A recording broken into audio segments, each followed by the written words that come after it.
If I had to relearn music from scratch, one of the biggest changes I'd make is that I'd start studying theory a lot sooner. When I was a kid, I thought theory was boring and irrelevant. I was more interested in what I saw as the practical side of music, actually playing it. When I finally did start learning theory, I realized that there's almost nothing more practical. Theory affects every aspect of playing the piano, from sight reading to interpretation and memorization. It's also extremely helpful for being able to learn music quickly.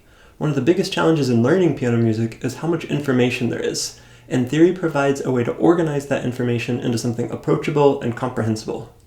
If music is a language, trying to play music without understanding any theory is a bit like trying to speak a language without knowing the grammar or vocabulary. Let's compare these two examples. Even though one is English and the other is music, they've got some similarities. They're both incomplete, and they're similar in length. The first example contains 22 letters, and the second example contains 21 notes. But even though it's a letter longer, many people would probably find the first example easier to read and memorize than the second. When I read the first example, I don't think of it as 22 letters. I barely even register 7 individual words. Rather, I absorb the single idea that's being communicated. I might even be able to guess the missing word, especially if there's more context.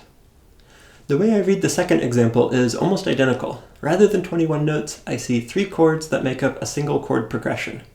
Knowing how these chords typically function, I also have a pretty decent guess as to what might come next. If I could travel back in time and tell a younger version of myself that I could take one look at this measure and immediately commit the whole thing to memory, or even transpose it into a different key, the younger version of me would probably find it hard to believe.